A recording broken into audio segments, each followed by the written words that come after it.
Hello and welcome. I'm Kimberly Underwood, Senior Editor at AFCEA International's Signal Magazine. I'd like to welcome you to our executive interview series. Today, we're going to hear a little bit more about privileged access management lifecycle. I'm sitting down virtually, of course, with Ross Johnson, Director of Federal Sales at Thycotic Centrify. Ross has more than 22 years experience as a leader in the information technology and software industry, as a senior sales engineer, compliance manager, vice president, and consultant at companies such as Oracle, DataPoint Solutions, AvePoint, Quest Software, and Pentasave. Ross, thanks for joining us today. Hey, Kimberly. I wanted to ask you, with so many recent high-profile breaches happening through compromised passwords on privileged accounts, privileged access management is a high priority. But can you talk us through how a company might get started on PAM or PAM, privileged access management? Thanks. Yep, I sure can. Thank you. And glad to be here talking with AFCEA International. This is a great opportunity. Some of the first things that, just right out of the gate, just decide to do something. There's a lot of times you'll sit there and analyze, what are some of the first steps, what I need to do, just decide to take a step in that type thing on some of these, how you're dealing with these privilege accounts and the non-human service accounts in these areas there. Part of that equation will be to get an inventory of what you have. Try to figure out where it's sitting, when's the last time maybe they've been changed, things like that. Because sometimes just knowing what you have is half the battle, being able to see that. The other part of that is just with these type of passwords that are out there, there's kind of a culture change that kind of needs to take place, because a lot of times it's somebody's friend or their buddy, has helped them get a password to some account that they were in a hurry and needed some help. That thing never changed, and it's sitting out there in, can be in the wild as people and some of the DoD customers rotate in and out. A lot of times they'll go back and see an account that they had from a year ago still active there, right? And these type things like that. So it's just having, looking at that. And one of the things, like I mentioned earlier, don't think of it just of everybody, a person with an account. There are a lot of system accounts. So that's a lot of, in some of the attacks in the news recently, they're going to go leverage those. They're going to go out there and the adversary, if you will, is going to try to take advantage of some of those accounts sitting in different systems, OSs, things like that. And then, no particular order in all these things is what's your audit process today, or even put one in place that's, pretty robust around these particular accounts. So think of it like a privileged account management audit steps that you're going to do that. Who's reviewing this?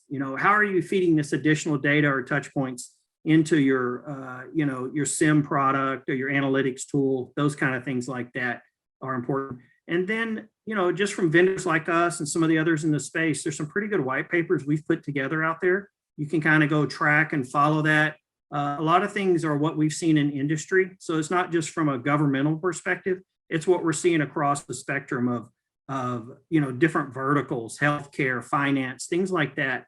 There's some good ideas that a lot of times the vendors will package up. You can go download them off our website. And I'll do a blatant plug here. We have a dummy series of books around privilege account management that Joe Carson, our chief data scientist, has created. He's got extensive background in this. Definitely go look at it. It'll give you some good ideas and kind of get you kicked off on that. Thank you, Kimberly. All right, sure. Thanks, Ross. And as far as solutions, how would people know which privileged access management tool would work best to protect one's organization at the same time without sacrificing productivity? Sure. And again, it kind of goes back to that cultural point I mentioned earlier, that there's going to be a shift in how people are getting to these passwords, things like that. One of the things you want to look at as you look at some of the different vendors out there is how hard is this thing to put in? If this thing's like a year project just to get it up and going, it's not really helping you a whole lot. So I think speed to implement is key. Ease of use, if a soldier or an airman or someone's trying to use this thing, if it's crazy complicated, maybe I'm going through multiple interfaces, things like that, I'm going to be a lot less inclined to use it. So can I make it a little more of a transparent install yet still have the capability available to me to go in there and use the thing. And some of those even go to like simple things within products. In our product, we call it a launcher. I can go in and go into a system. I don't even need to know the password. There's things around automation you're going to want to do that maybe you only turn on the account exactly when you need it. Why does it need to be sitting there available all the time? So that same scenario where someone gets some credentials, they're going to go try to play them back or something like that. What if the account's not even there in the first place? You only kind of do a just-in-time enablement as needed. And these are some of the things you want to look at in some of the tools. The ability to make automated workflows, custom scripts, things like that, and do it dynamically on the fly, i.e. PowerShell, APIs, SDKs, things like that, because it's important that what we find is a lot of our customers already have invested in a lot of different products. Everybody has all kind of cyber products out there. It's important you get one that can kind of, shoehorn in, if you will, and leverage a lot of those other tools that you have. So just a couple of things, off the top of my head to look at when you look at these tools. Yeah, thank you. Right, sure. And what best practices do you advise for organizations that are evaluating current privileged access management practices? I would say just have a consistent test methodology that you're going to go through. Put the thing in. Most all of us have download trial copies. Go to our website, download a trial, spin up some VMs, try to stick it in there, give it some real world testing. Leverage your CAC and PIV. Can I pass through and use that to get into a system? How hard was that to set up? These kind of things. And then sort of, possibly mimic some of the ways. How good is the solution at finding, what's out there? What's the discovery capabilities? How long does that take? And then when I find these things, how hard is for the tool to kind of ingest them into this process? And I want to put controls and management around them. So, those are just some common sense sort of things, but just a few off the top of my head, that. Right, sure. And you talked about discovery kind of on your network. I guess, what are the capabilities, or how can companies automatically discover and then manage credentials across their network? Yeah, sure. And discovery, a lot of times when people think of that, they're thinking just how many systems do I have, desktops and routers and things like that. There's some, cool capabilities out there. Most organizations are going to have, or government groups seem to have, these kind of things. One way you can make a nifty script, right? You got someone that's a script guru. They can come through, do some pretty cool stuff, but the proverbial, hey, they get hit by a bus, yada, yada, and the thing needs to change. So that's where, if you look at tools or capabilities, like a lot of what we'll do is we can go and run discovery processes. And that's a key part. Let me just see what I got, because a lot of times you're going to find things. And if you look at, say, service accounts are a great example. There's parts of a service account that have dependencies, and it's important you kind of know where all those things go. There can be tentacles everywhere. So that's the kind of goes back to a part of discovery where people are cautious about changing these passwords because it can break things, right? There's legacy things that can break. So that's where you want to look at a vendor that has capabilities to kind of roll it back if you need to. There may be some stuff you discover all this cool stuff out there, these accounts, these type things. I make a change and it breaks something, right? And that's going to happen. It's software, it's stuff that's been around for years out there. You have that capability to roll back and go, hey, put it back till I figure out what's going on, those kind of things. The other last part of discovery I just want to mention is that, okay, I discover it, now what, right? So you have the ability to set up templates so then you can bring those in and onboard it in an automated fashion. So therefore you have standards and consistency when you bring that across and who's going to manage what asset, things like that. So, a good example, we've got a DoD customer today, anytime they light up a server on their network, it automatically discovers it, pull in all their service accounts. It's just automated and people are used to it. It's a process they follow around that. Yep. Right, sure. And can you talk a little bit about compliance and how can organizations demonstrate regulatory compliance with automated reporting in a solution? Thanks. Sure.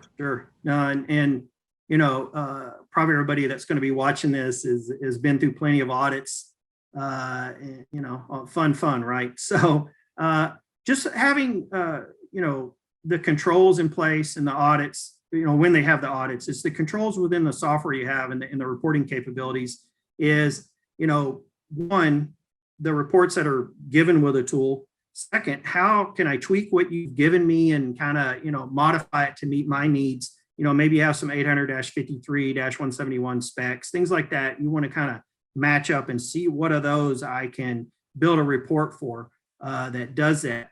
The other thing is, once I build these reports, I want to be able to automatically schedule them, have them set up, and to run as needed. And then parts of that is, now I have the information. Now I need a way to automatically, disseminate it out. What are the groups it needs to go to? And that's part of when you look at any of these type of tools, that's a key step. Can I automatically, create the report the way that I need it from my agency? And then I want to send it out to folks. Or you also have options to where you say, hey, I want someone to be able to come in here and look at just their small segment that affects them. They're kind of the business owner. Maybe they're not even a IT person, but it's their assets and their things they're concerned about. They can go in and you can set up access control lists internal. And I believe all those PAM vendors do this, but just make sure they have really tight ACLs, if you will, within the tool itself. So you can go in and say, hey, they can only see this, and I'm ensuring they're looking at it. The other thing as part of auditing and compliance around that is you've got to watch the watchers. So the internal audit trail within the tool itself is critical, and so there might be key assets you want to have extra notifications on into your SOCs and your different places like that. They're going to be watching it. Thanks, Kimberly.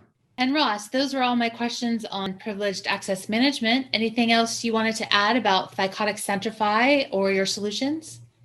One last thing is you may have noticed, if I get the thing here right on the name, we were Thycotic, and then we're merging with Centrify, and we're really excited about it. A lot of the AD bridging capabilities they bring with our privilege account management and PAM and their PAM capabilities, we've got FedRAMP now. So there's a lot of capabilities here as we're bringing this together, and just kind of be on the lookout for us. We got some real cool stuff already in play currently now that we think is really going to help and make it a lot easier for everybody. Right. That's terrific. Good luck with your efforts. Yep. And thanks to Ross for walking us through some of the considerations of privileged access management. I did want to remind you the book that he mentioned, it's called Privileged Access Management for Dummies. And we're posting a slide at the end of this presentation. Where you'll have more information on that, and also contact information for the company. And just their website is thycotic.com, thycotic.com. Thanks again, Ross, and thanks to all of you for tuning in, and have a good day.